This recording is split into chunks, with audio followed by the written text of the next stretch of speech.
2024, given by Dr. John Vining, Youth Counseling Service. And the Pledge of Allegiance will be given by Commissioner Cindy Slater. Please stand.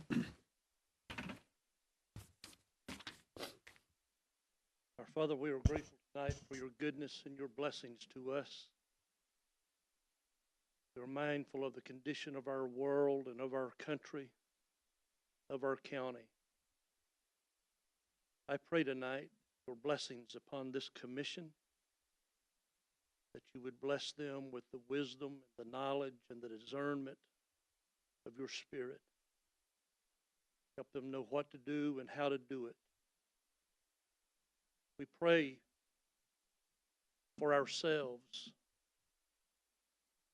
that you would grant us a move of your Spirit across this world. Would turn our hearts and our minds to the ways, to the Word, to the will of God. In this season of politics and all that means, I pray that you would not give us what we deserve, but give us what grace calls for. Pray your blessings upon our city and our county, these who lead it. We thank you for all of your blessings to us. In Jesus' name. Amen. I pledge allegiance to the flag of the United States of America and to the republic for which it stands, one nation, under God, indivisible, with liberty and justice for all. Thank you very much. I would like to recognize the candidate for district attorney, Mr. Jeff Miller, being here tonight. Also, I'd like to recognize Lee University Professor Kimberly Lyon, whose class is reporting and writing, and she has 3 of her students here tonight, Olivia, Bella, and Abby. And they're going to, I suspect, write us up tonight after this. And before we turn it over to the mayor, I'm going to do something I rarely ever do. I have a couple of remarks to make. During the last meeting, the mayor spoke of now being the opportune time to consider the benefits of consolidating the city and county school systems. I fully concur with the mayor that we, as elected officials, should diligently explore every avenue to ensure all residents of our community receive the best services and opportunities. Prior to the mayor's comments, I had the opportunity to engage in consolidation discussion with several community leaders regarding issues facing our school system. Every discussion included concerns with the impact of our community's growth on both systems. Bradley County and Cleveland City schools are at or near capacity as a result of our community growth. The end of this growth trend is not in sight. There are approximately 900 new homes planned or currently under construction, which will yield another significant uptick in new students. I appreciate our mayor making the statements, which has ignited public discussion. We were elected to represent the residents of Bradley County and to make thoughtful decisions on difficult issues to provide for the best interest of our constituency. It is critical that we step up at this time to consider all options, including consolidation, to address capacity issues facing our schools and to better prepare our children to be tomorrow's leaders. Thank you. Mayor Davis, report from the mayor, please. Thank you, Mr. Chairman, and good evening, everyone. Nothing to report tonight, but I would like to ask everyone to remember the family of former Commissioner Donald Kaywood in your prayers. And that's all I have, unless someone has something for me. Anyone have anything for the mayor? Thank you very much. Reports from yes. I do ask a question. Yes, sir. Do we have any update on negotiating on the fire station down 5 Point? He told me on Friday that he had gotten a draft of the legal agreement, because they were going to provide that too, And as soon as he had time to study it, look over it, he would get it to me. I haven't gotten it yet, but yeah, we've made some progress. Is it still that they're gonna offer money or what?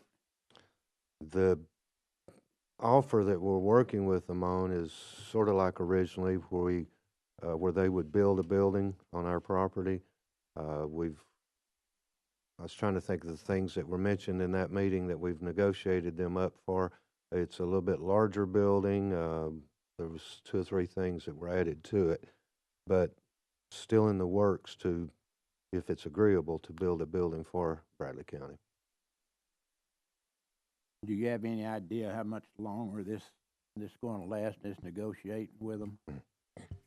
I would assume when we get this agreement, in the next few days, hopefully, we'll have something. Thank you. Anyone else? We'll now go to Commissioner Beatty, please. Everything looks pretty good in the first district. Thank you. Commissioner Hughes? Mr. Chairman, I'd like to announce a meeting, or a committee meeting, landfill committee meeting starting on February 12th of 24 at 11 o'clock. It should be just prior to our meeting. Is that all, sir? And that'll be it. Commissioner Alford, please. Second district's doing well, thank you, Chairman.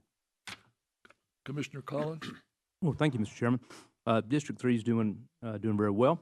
Just 2 things tonight to look at in terms of maybe where we can have this conversation. I had an opportunity to talk to Ms. Wooten this weekend, and I appreciate her phone call, and she had, I thought, a great conversation in terms of surplus sales and some procedures and protocols that perhaps we can look at differently for the future. One of those items included the possibility of an indication through signage in terms of what property would be for sale. I know that there are items that we do, and Mr. Lewis Mayor, you may be able to address this, how we go about identifying a surplus area for sale. I know it's in the newspaper. I think it's publicly, obviously, announced at the commission meeting. We use social media. But as far as signage goes, I don't know that that's something that's done in our processes or procedures. Well, we haven't, but we could. It's, in the past, it's just been advertised for sale as a legal thing, but no reason why we couldn't add the signage. I thought about, and again, I'm not advocating for it or against it. I thought it was a great idea, and I think it would merit conversation to use what we do now and then incorporate signage on the property that would allow for, I think, more eyes to go on that land and to see it. And if there's a possibility of asking questions or attending a meeting or whomever, I would love to get the legal and legislative to look at it, what it looks like in policy and procedure, and then obviously finance would need to look at it in terms of how it's, how it's funded. I think we could use a handful of signs just over and over. I don't know how often surplus land is thrown out there, but I think it's just something to discuss. It's not very often, and I doubt that there's any amount of money that would require a finance committee meeting. Maybe I'll turn this over to the chairman of the Legal and Legislative Committee at his discretion. He can have a meeting. We just had one this morning, so. Okay. Yeah, policy and procedure. We do it on rezoning and things of that nature. So the signs probably are available, just a matter of no one's ever thought of it. Legally, we met the requirements legally. Sure. And that was taken care of. Go ahead, sir. Anything else? The second thing was I'm glad Mr. Wilson's here. I appreciate him, and he's been great to answer a lot of questions that I have. Anytime there's a zoning question that comes up, he's quick to, hey, this is happening or that's happening. And so recently what I've done is anytime that there's rezoning, I always look at the future land use plan map. And I know that's kind of I don't want to say controversy, but it's a little bit of a subject for us to discuss. And looking at that and talking to Mr. Wilson, it's honestly just not a good map. And I don't know if Mr. Wilson wants to talk to that, but it's very difficult to really pinpoint. I guess I'm looking at it as a citizen. If I'm a citizen and I want to make a decision about my property in terms of applying for rezoning or looking at selling it or doing something different, and I want to go in and type in my address, that's something that can't be done.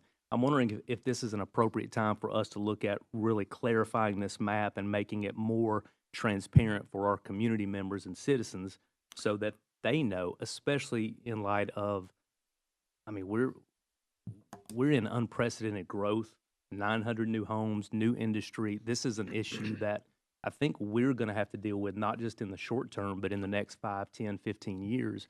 So our processes, our procedures for zoning, rezoning, annexation, that's going to be the bulk of our conversations, I think, moving forward. And so it would be nice. Ms. Wilson, I don't know if you want to talk about that any. Not particularly. And I don't mean to put you on the spot, but I got a copy of the map if you want to look at it. And it was hard for me, and I'm pretty tech savvy. I mean, it was pretty hard for me to identify, man, what are these zones and where is this, and is this in the future land use plan? I know we haven't adopted it as a body, and that's something that the Planning Commission has adopted. I don't know if we need to work with them or just have a conversation or just throw it out and not talk about it altogether, but just something I wanted to throw out. It's an issue that probably needs to be addressed. We have a representative on the Planning Commission, that being Commissioner Hughes and Mr. Wilson. That's a subject that probably should be discussed in the Planning Commission first, come up with some valid recommendations before it comes to our level. But I think it does need to be discussed. Commissioner Hughes, can you get with at your convenience? Mr. Chairman, I'll get with Mr. Willis about that and see if we can set something up in the next meeting. There's I believe, it's something that should be discussed between the brilliant people on that planning commission, because they're spread throughout the county leadership positions, and they're pretty sharp on this stuff before it comes up here. Yes, sir.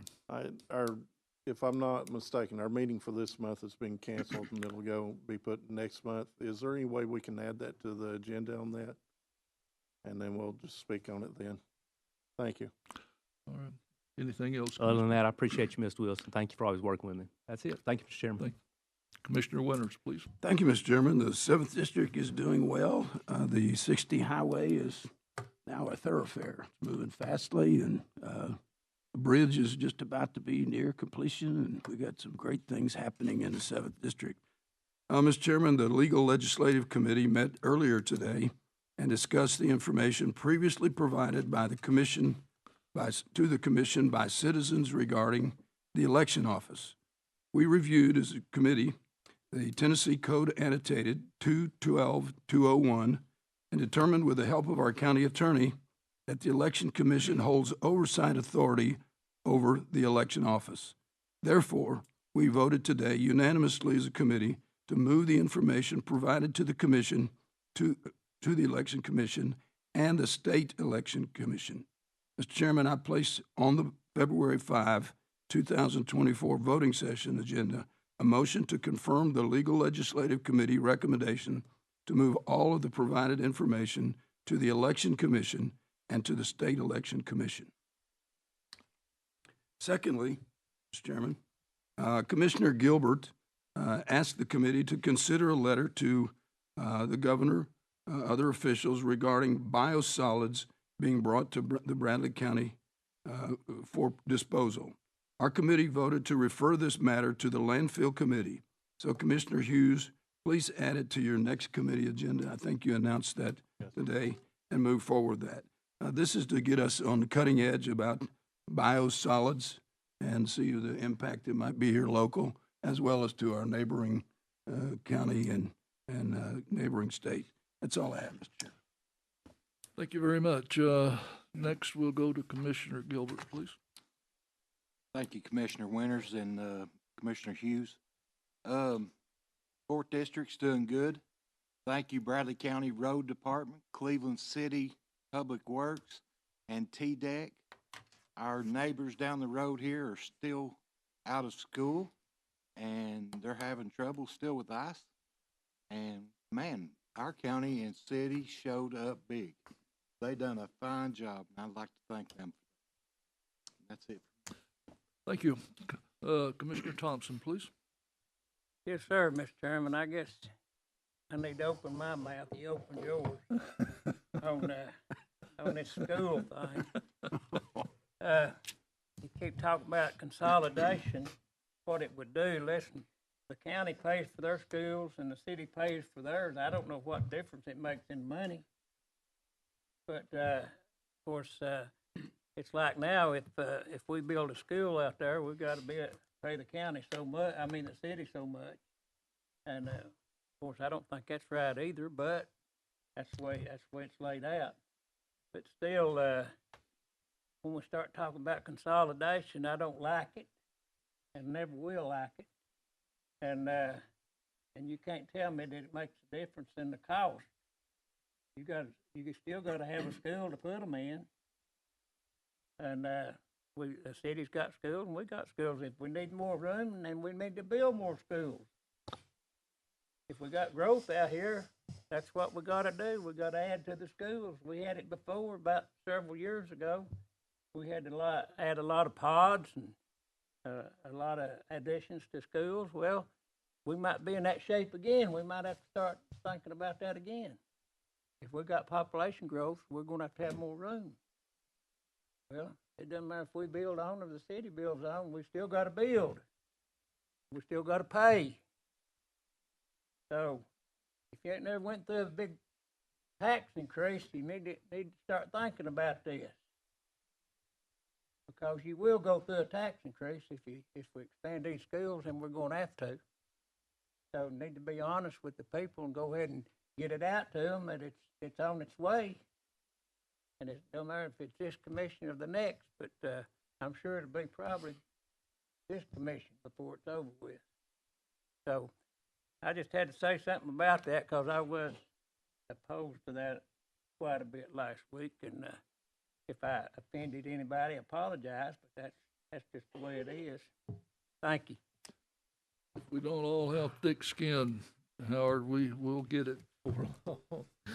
Commissioner Goins, please. The 5th district's doing good, and we're thawing out. That's all I have. Commissioner Slater. Thank you, Mr. Chairman. I have nothing to report tonight. Commissioner Mason. Thank you, Chairman. I'd like to say Don Kaywood, he served on this county commission for 4 years, and he'll be missed. Don was a military man, business owner, and he was devoted and married to Nancy for 62 years. And let's remember Nancy and Doug, his son.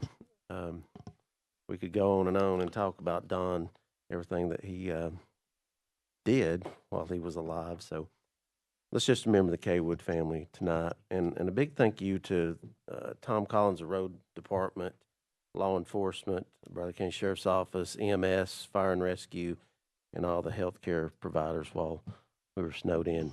Thank you to all of them, and great job. That's all I have. Thank you very much. Commissioner Ledford, please. Thank you, Mr. Chairman.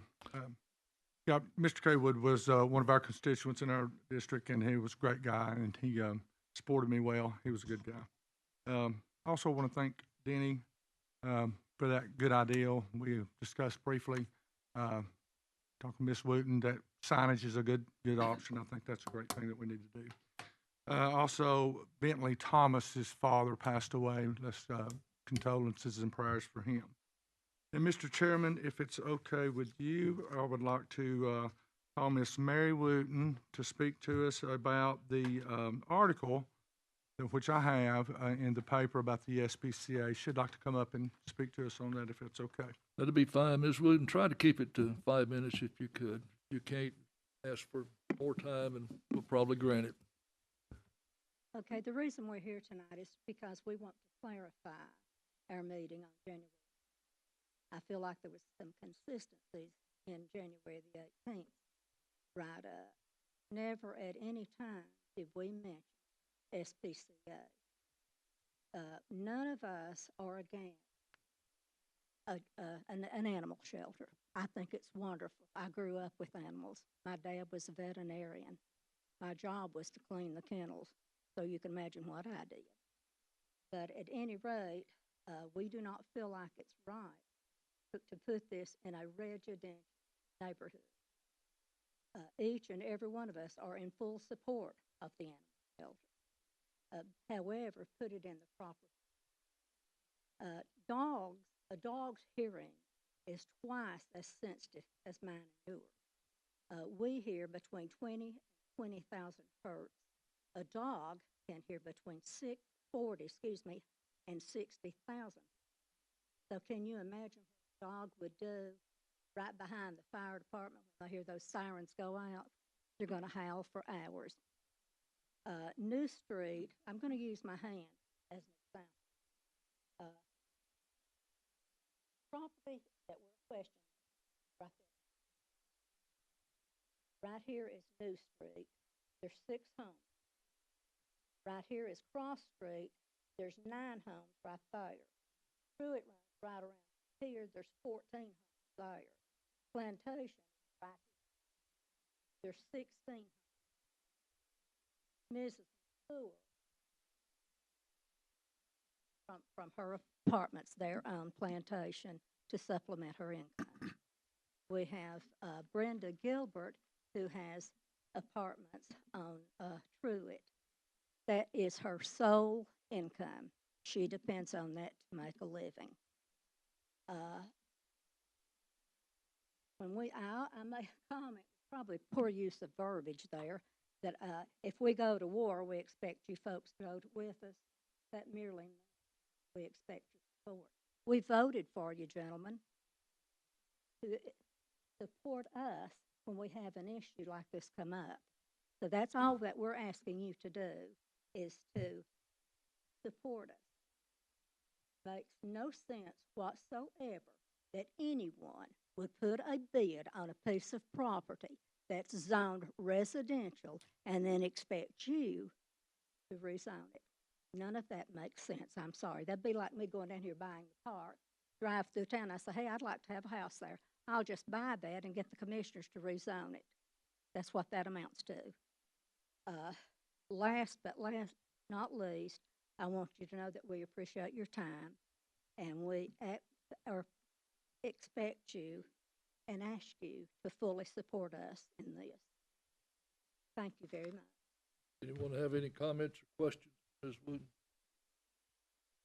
Thank you very much, ma'am. Thank you, We sir. appreciate you. Go ahead, sir. Thank you, Ms. Wooten. And that's all I have, Mr. Chairman. Thank you very much. We'll now proceed to Commissioner Rogers, please.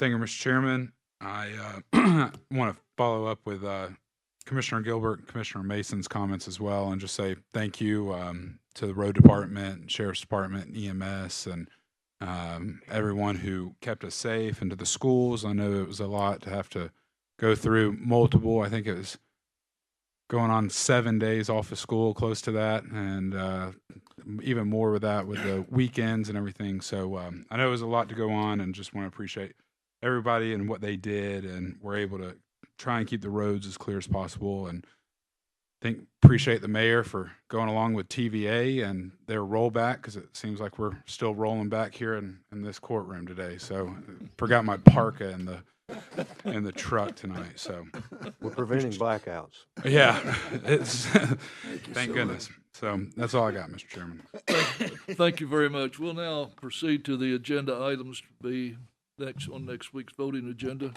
Agenda item A, I'll go to Commissioner Slater, please.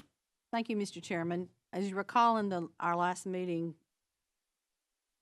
Mr. Logan came and spoke to us about opioid price litigation, and I think this has gotten even larger now. So, Mr. Logan, if you'd like to come and share, each of you have a copy of a proposed resolution in front of you. We have a copy. Everybody has a copy, I think. Yes. We're on it tonight, Mr. Logan. We got it.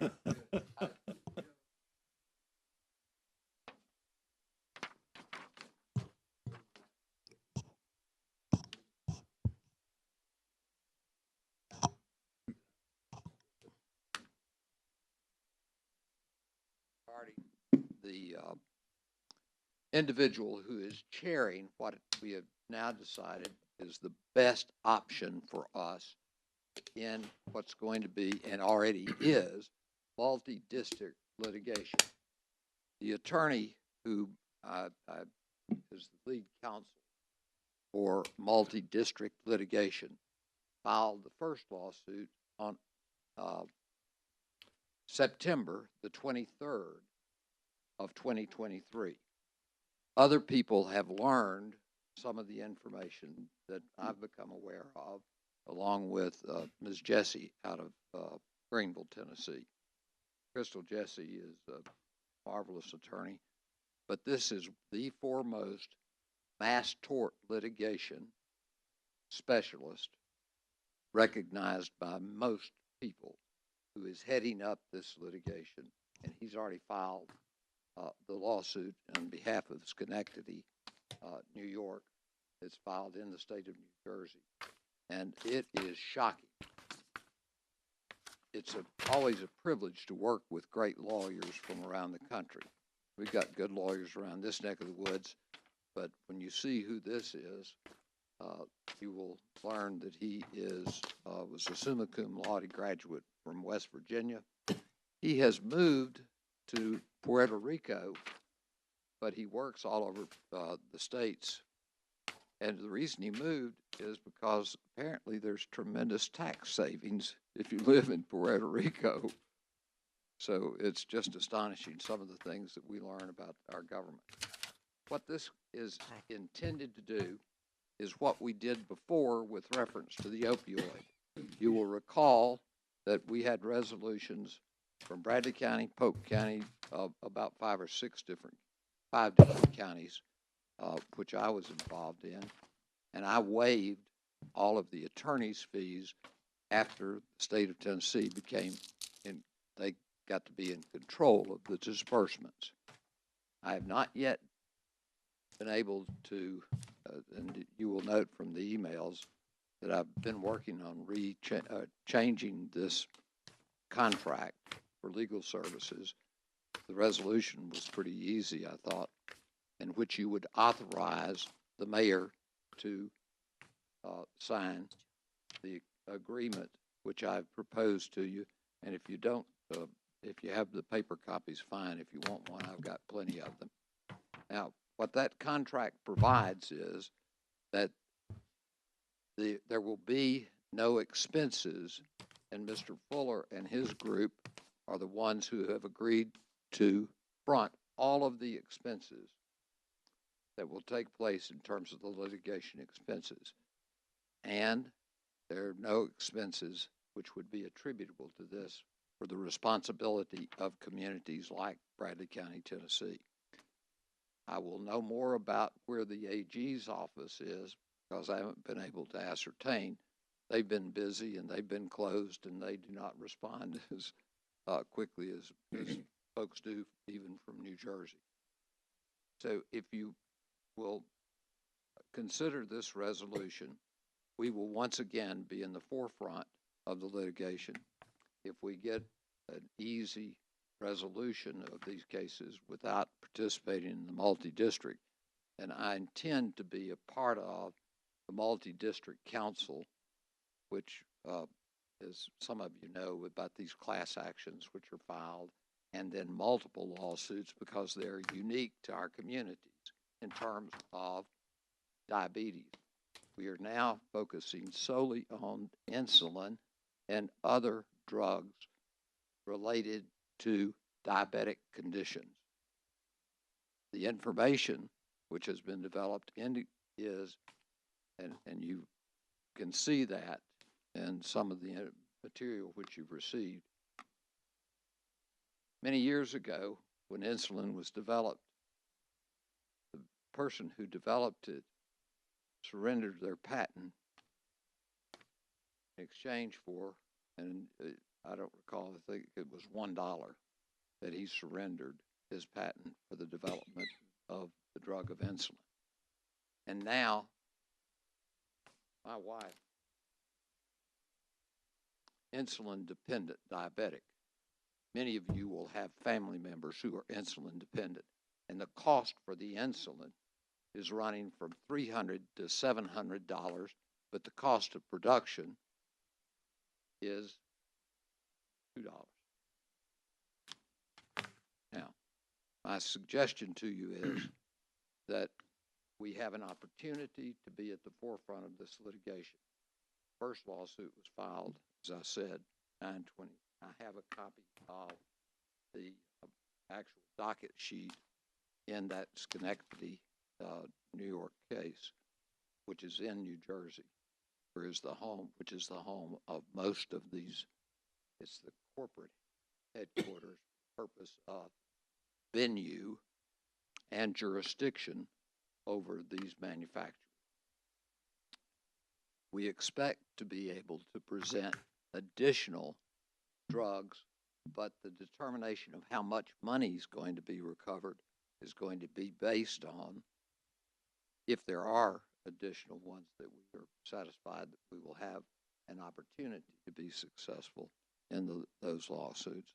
We understand that we'll be able to develop additional medications for additional diseases that are there.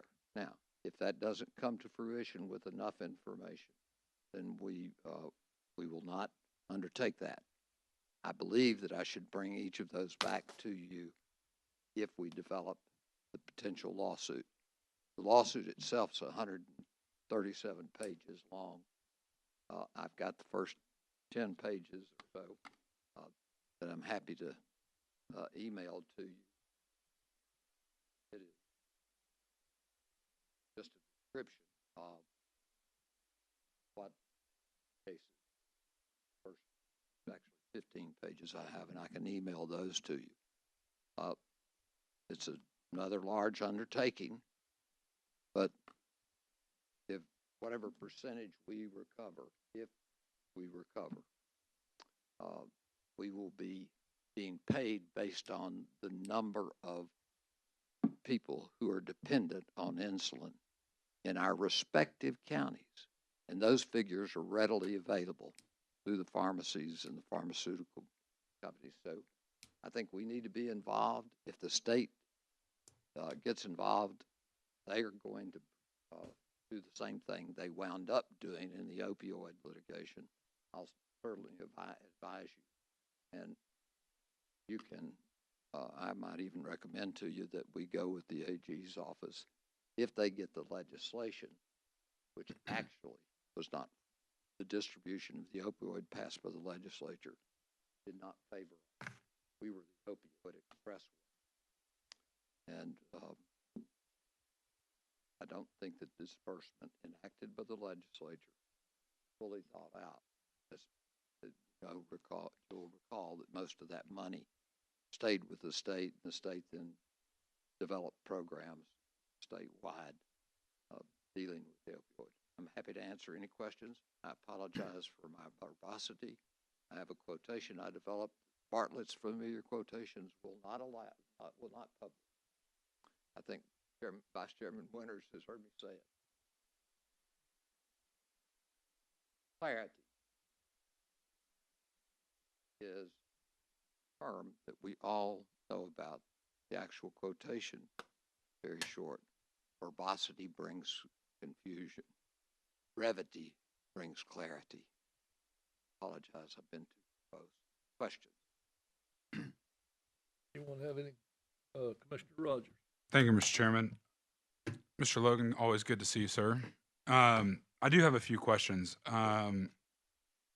Is the Attorney General's Office of the State of Tennessee involved in this in any capacity at this point I in have time? not been able to get a confirmation. They are not involved in the class actions which are brought thus far.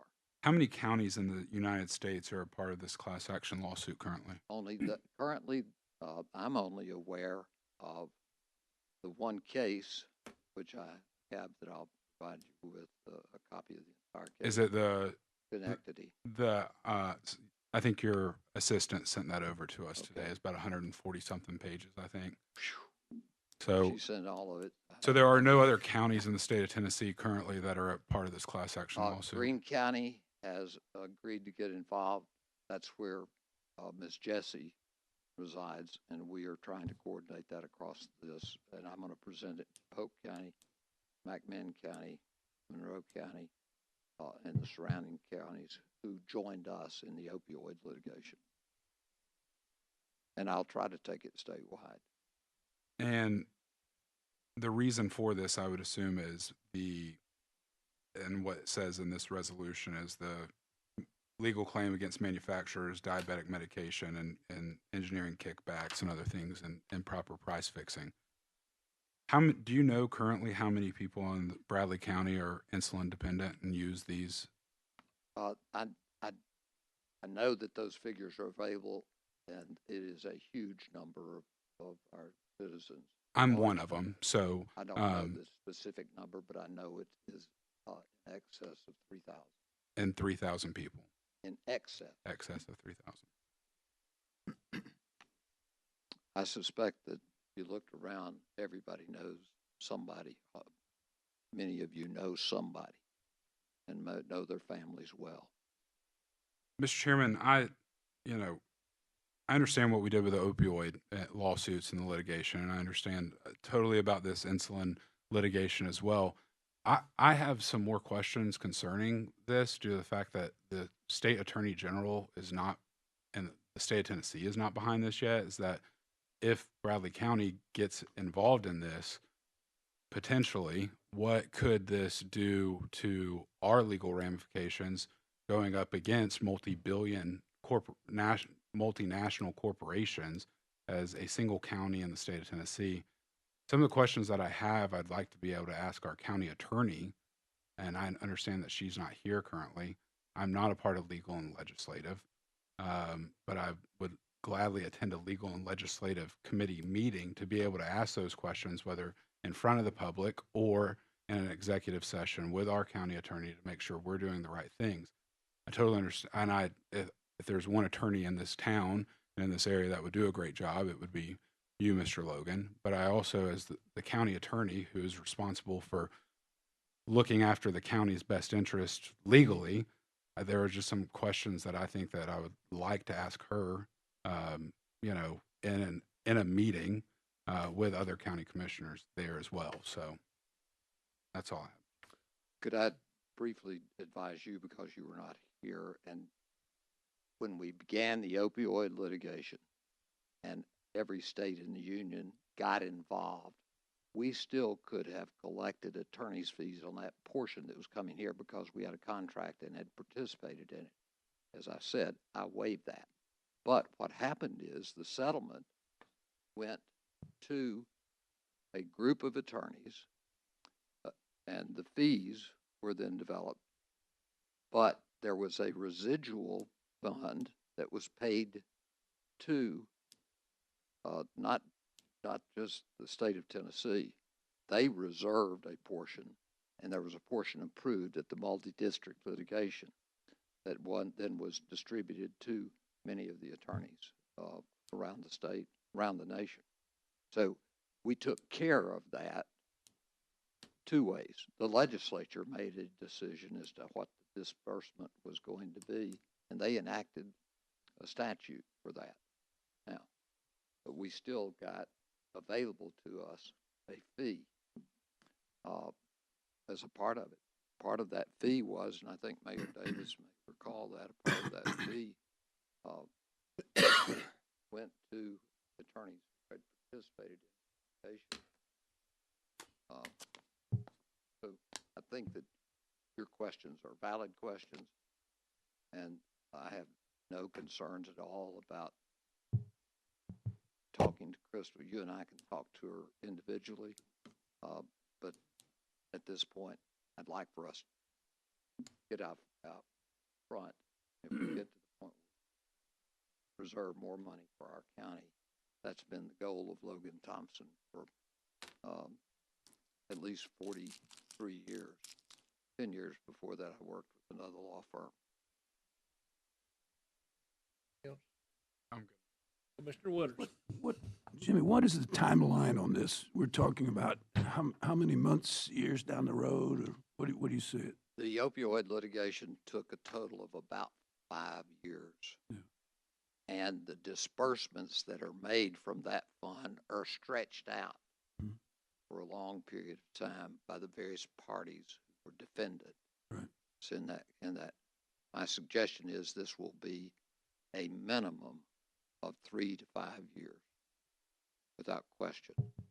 And the degree of participation by us in determining how many people should get money who are residents of Bradley County. I don't know the relative strengths, but other counties who stay out of it and the state doesn't get involved, those folks are just not going to get what they should get. You just heard about having further discussion. Are you comfortable with sharing with Commissioner Rogers questions he might have with our county attorney and No question. committee No meeting? question. As you know, I think that's my goal, is to work closely with our county government. Thank you.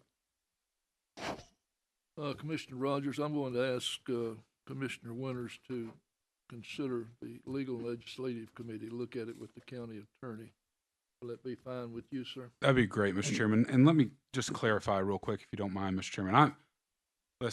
I've been taking insulin for years, okay? They've been hurting me and taking my money for every week. You know, every single day I'm taking insulin, and I'm wearing glucometer right now from Dexcom, okay? So I'm all for sticking it to insulin companies, but I also want to make sure that we're protecting Bradley County, protecting what we're supposed to do, and we're just dotting all of our I's and crossing all of our T's. So, and I'm all for this, but I just want to make sure that our county attorney is good with it, and we're making sure we're doing the best thing possible for Bradley County. Well, let me make sure you understand one aspect. I have the greatest of respect for Crystal Freiberg. Her husband is a judge I appear in front of on serious matters, but I am not certain as to her experience in mass tort litigation and those kinds of matters. So I certainly want to participate with her. Any questions that you might have? But that's all I have. Commissioner, I do believe that it's your decision.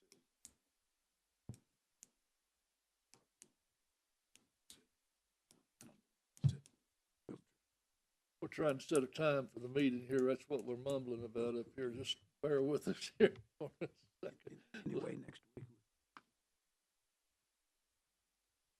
Yeah, set it up. Sorry. Trying to go back to brevity here so we get things done. Brevity. Don't need to stumble around. Or 6 o'clock. Well, it's the 5th Monday next week. Oh, whoa. Then we can meet. 5th of February is the next meeting. Crystal could meet. Meet them. We'll check the calendar. We'll check the calendar. We'll get the date fixed up. Does anyone else have any questions for all your load? Mr. Chairman, I move to place this resolution on the February 5th voting agenda, please. Done. Keep that on your. Thank you. All right, now we'll go to agenda item B, Commissioner Mike Hughes. Mr. Chairman, it's a resolution to rezone from rural residential R1 district to general commercial C2 district, property located at or around the 1175 block of Old Chattanooga Pike Southwest, identified by tax map 065 parcel 057.05, and these can be seen on pages 2 and 3. The Bradley County Regional Planning Commission unanimously voted to recommend their rezoning, and I would like to place this on the next voting agenda. That's done, sir. We'll now go to agenda item C, Commissioner Mike Hughes. Mr. Chairman, it's a resolution to rezone from Forestry Agricultural Residential, or FAR district, to rural commercial C2 to general industrial I1 district property located at or around 1198 51st Street Northeast, identified by tax map 0035J, Group C, parcel 016.00. These can be seen on pages 4 and 5. This, again, was the Bradley County Regional Planning Commission unanimously voted to recommend the rezoning. And I'd like to place this on the next voting agenda also. That has been done. Okay, thank you. We'll now go to communication from the audience. I'll recognize anyone from the audience that would like to speak. You have 5 minutes. Is there anyone that would like to address the county commission? All right. The announcements, We have a landfill meeting February the 12th, 11 a.m. The next meeting will be a voting session, Monday, February the 5th at 7 p.m. Finance Committee, February the 5th at 11:30 a.m. at the courthouse. Before I adjourn, could I ask Professor Lyon to come up and see me before you leave?